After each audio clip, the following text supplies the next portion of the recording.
I think Taiwan is misunderstood from a destination perspective. International visitors don't really know about Taiwan. What's promoted to potential visitors is very superficial, it's very top layer, and it doesn't necessarily really dig deep into the true culture and the true experiences that can be had here. I think it's pretty lazy. I think the marketing for Taiwan is quite lazy. 2 out of every 3 visitors that comes to the island will never come again.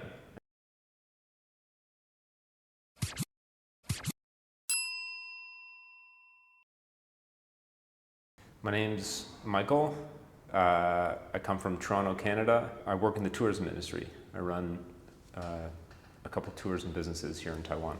I originally visited Taiwan in 2005, coming here as a gap year. And I stayed for a couple years, spent a fair bit of my time out in Waiao, the beach community in Waiao. And this was before Waiao was a beach community. It was a fishing village at the time. And fell in love with Taiwan, surfing, teaching in Taipei, and then I left. And I went to Australia to go and pursue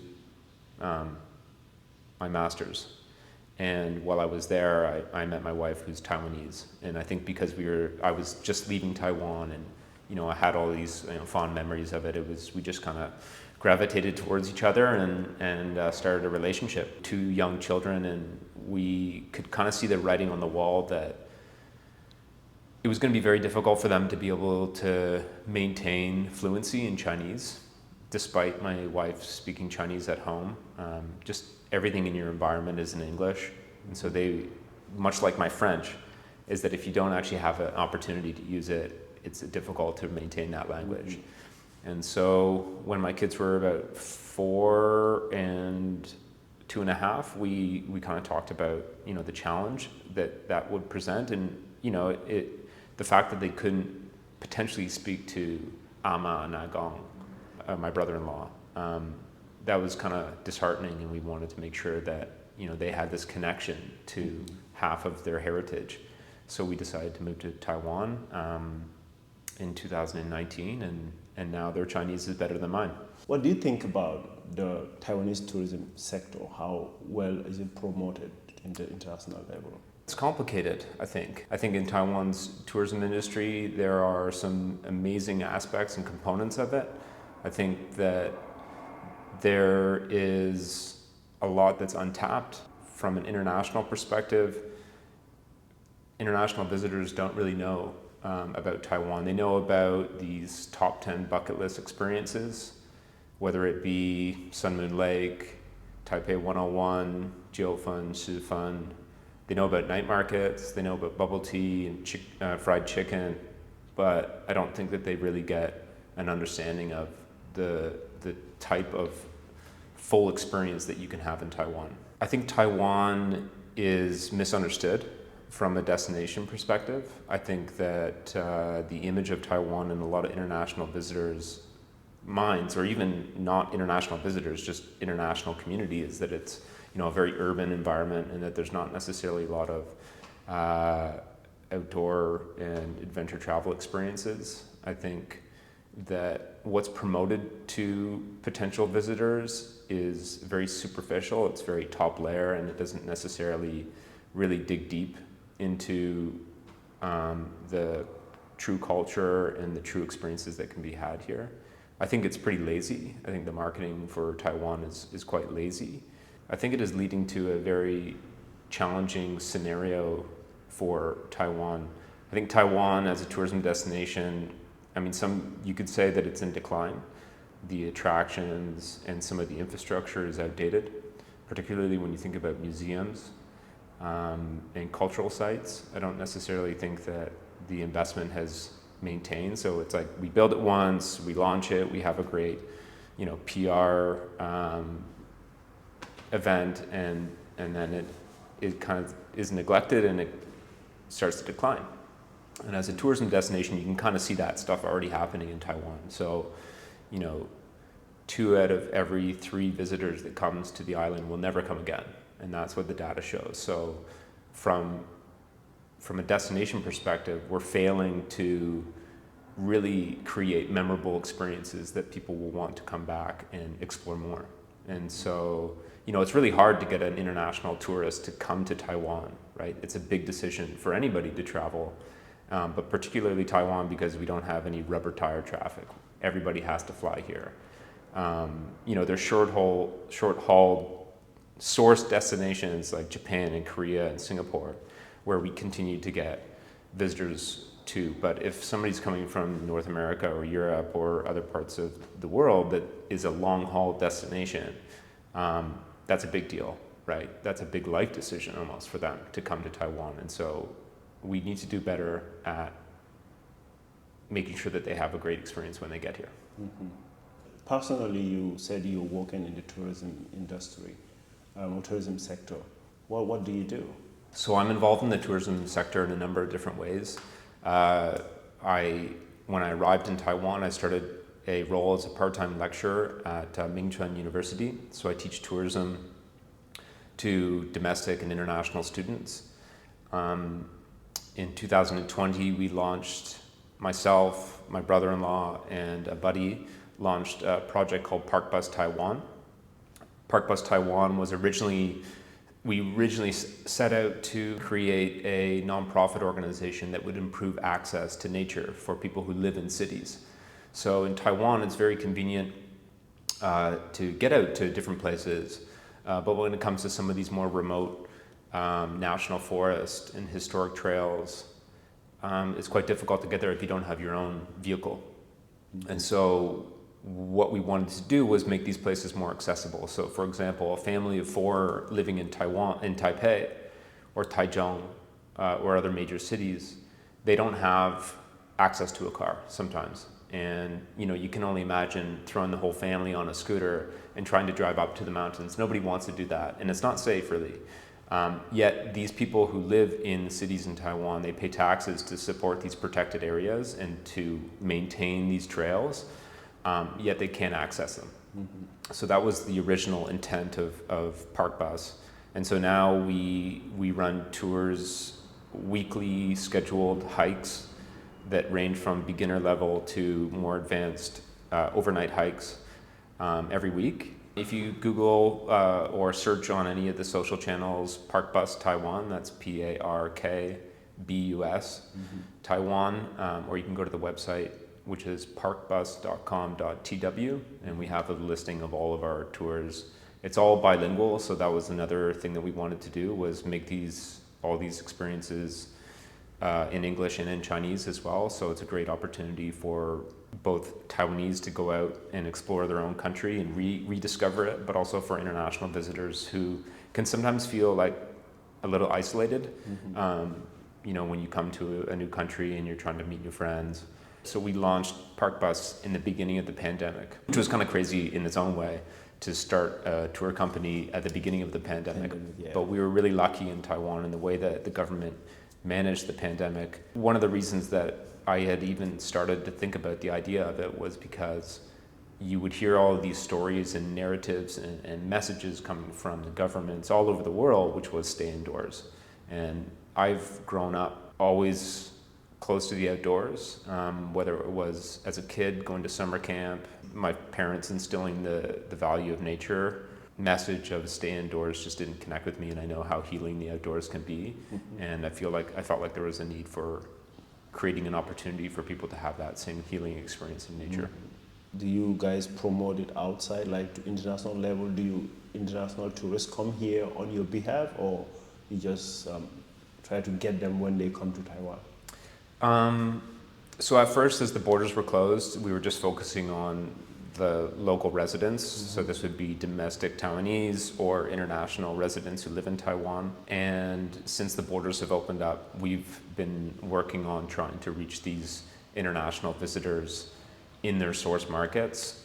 So we've done a couple different things. We keep doing some PR in these source markets and have started to work with the Taiwan Tourism Administration to try and get our message out And this is the challenge, right? Like as a small business in Taiwan that's trying to reach an international market, for better or worse, we have to rely on the Taiwan Tourism Administration to tell that story. So that's like the top of the funnel, get their attention, get everyone's awareness of what's happening in Taiwan.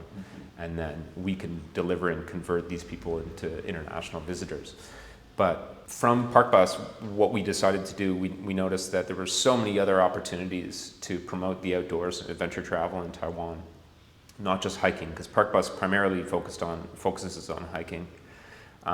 So we've launched a new platform called Taiwan Outdoors, working with local suppliers who are vetted as being safe and unique and professional and connect them with international visitors. So it's not just hiking, it'll be cycling, river tracing, diving, indigenous experiences, and wellness experiences. And so the idea behind it is to try and present Taiwan as an outdoor and adventure travel destination, which it is, right? I think for a lot of people who know Taiwan, they know that it's an incredible destination. Yeah. But for those who don't, I mean, they go to other places to have those same experiences. You know, people will go to Vietnam and they'll pay $7,000 for a 6-day cycling trip in Vietnam, and they won't pay that here. And so we have a long journey to go in terms of trying to raise awareness about the cycling experiences or the hiking experiences and the different experiences here. Both their links, social media links, will be in the description below. You can go check it out. Can you speak Chinese? It's better than my French. I can have a conversation, but as soon as it starts to get technical, it goes over my head a little bit. But I play along and listen and pick up these kind of context clues in a language that allow you to kind of move forward. And I think for international migrants who come to Taiwan, I think that's part of it, is just not getting overwhelmed with the fact that it's just completely different in many cases, at least in English. It's, you know, there's very little words that sound the same. So to pick up on these little things bit by bit, and I think that will help you progress your Chinese.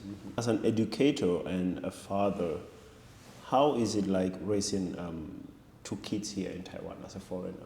I guess I'm lucky in some regards because my wife is Taiwanese, so she can kind of help navigate some of these conversations with whether it's the school or, you know, getting them into programs. So I can only imagine how challenging that might be for a foreign couple who has kids here. I think that challenge is real, but for me, I'm kind of lucky in that regard.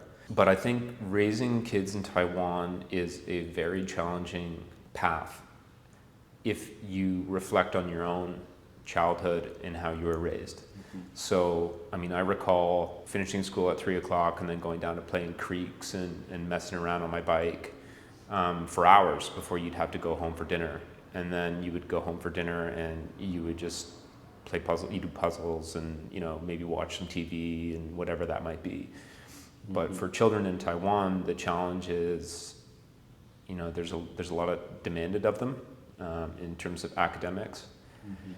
And they don't get a lot of time to just be kids. And I feel like in many ways the education system sort of saps the soul of youth from kids. From kids, yeah, that's right. But I would say that it's quite interesting because I come from a family of teachers, and so I was lucky enough to be able to take my family back to Canada in the summer and had lots of conversations about, you know, what the education system is like in Canada. Having experience living in Canada and in Taiwan, how is the cost of living compared to these countries, especially the medical cost? Well, Canada has a very good and renowned universal healthcare system, although I would say that there's sort of hidden costs, you know, within it, where in Taiwan it's, from a healthcare perspective, it's fantastic. I mean, it's spectacular. You and I were talking about it earlier. There's almost a reliance on it in people. And I think whether it's, you know, international migrants or if it's domestic Taiwanese, I think we rely on it a little bit too much. And there's obviously some shaky foundations within the national health insurance program in Taiwan. But I think, I mean, it's a blessing. We're truly blessed to live in Taiwan and be able to have the healthcare system that we have. Also, Canada is renowned for having wonderful natural environment. Yeah, it is. Will you give us a little bit insight of some of the wonderful natural environments in Canada? So I grew up in just outside of Toronto, and that's in the province of Ontario, and the province of Ontario has tens of thousands of lakes. And so one kind of characteristic of an Ontario outdoor experience is spending time by lakes. That's fishing, swimming, boating, so like canoeing and kayaking, and you know, maybe just sitting out on the dock and having a drink. That's definitely part of the kind of culture there. So as I mentioned, I grew up in going to camp, and that was a big part of it as well. So camping, right? Canoe trips. I think the one difference between Taiwan and Canada when it comes to like nature is that you can live in Toronto and you still have to drive like an hour and a bit just to get out into nature, right? So the development has been like the sprawl, which is oftentimes described as, you know, just cookie cutter houses and plazas, you know, as far as the eye can see. And that's definitely happened. Whereas in Taiwan, you have this amazing access to nature. So I live in Linkou, and I can walk to the Linkou County Forest. And, you know, there's 4 or 5 kilometers of trails, like within a 10-minute walk from my house. And I have all the conveniences of everything that I need in the city, but I can go do those things. So that's the kind of difference between nature in Canada and in Taiwan. Depends on where you live, of course. During your stay here, what have you found or seen that you found very strange, unique, or special in Taiwan? Pork intestine soup or something like that might be where I kind of draw the line on some strange, but unique. The indigenous cultures. So the fact that Taiwan has such vibrant indigenous culture, and that's in kind of stark contrast to Canada, where while we have proud and strong First Nation communities, they're not as like integrated into society, right? Indigenous communities in Canada are oftentimes, you know, kind of pushed onto these reserves, whereas in Taiwan, certainly there's like indigenous communities and villages, but I think I'm pretty proud of how Taiwan has uplifted and continues to work towards better relationships with its indigenous communities. I know it's not perfect, but I think they do a pretty good job. What advice would you give to someone or a Taiwanese who wishes to go visit Canada? Try the beer? I don't know. I think Canada is such a diverse place. It's huge, it's massive. So it really depends on where you're going to go and what you should do. But I think if you're looking for a real Canadian experience and a kind of true, authentic experience in Canada, you could go to a place like Newfoundland, and you'd probably meet a real Canadian there. If you are to change anything in Taiwan, what would it be? I think it would be around the tendency to have to evaluate everything. That it has to be a numerical evaluation to determine whether something is a success or not. And I particularly mean that around kids' education. I think that there's too much emphasis on, you know, the rank of a kid versus, you know, maybe how creative they are. I think there needs to be some kind of balance. So, you know, I think Taiwan would be an amazing place for people to raise their family, and it is. But it would be a pretty special place if there was just toning back a little bit on the education system. Do you have anything else to tell Taiwanese people? Yeah, I think be proud, brave, and being able to make suggestions on innovation and changes to society that you want to see. I think one of the greatest challenges that we have in Taiwan is that we maintain, and I don't use this in a political sense, but we maintain the status quo. And I think that has a lot to do with the culture of indirect communication. That has a lot to do with the risk aversion nature of Taiwanese. And I think that prevents a lot of positive changes from like family structures to outdoor recreational policies to how we tell stories about Taiwan. And I think, you know, in my experience in tourism, I think we have to do a better job as Taiwanese, and I sit here as a foreigner that, you know, is invested in Taiwan as a home and as a place of that I run my business, but we need to do a better job of storytelling, you know, rather than just being kind of lazy on how we market the country, because Taiwan has a lot of potential. I think tourism can be a very important role for soft power and how it's presented in the international community. And we need friends. So if we can get someone to come to our shores and let them truly see Taiwan for what it is, then we've made one friend, and they go back home and they tell their community and their friends and their network about how amazing the Taiwanese people are and how amazing the country is. And the next time they hear Taiwan in the news, they'll have a different opinion of it. That's right. All right, thank you very much, and hope you continue to enjoy your stay here in Taiwan. Yeah, thanks a lot. It's home, so I will. Thank you. See ya. Yeah.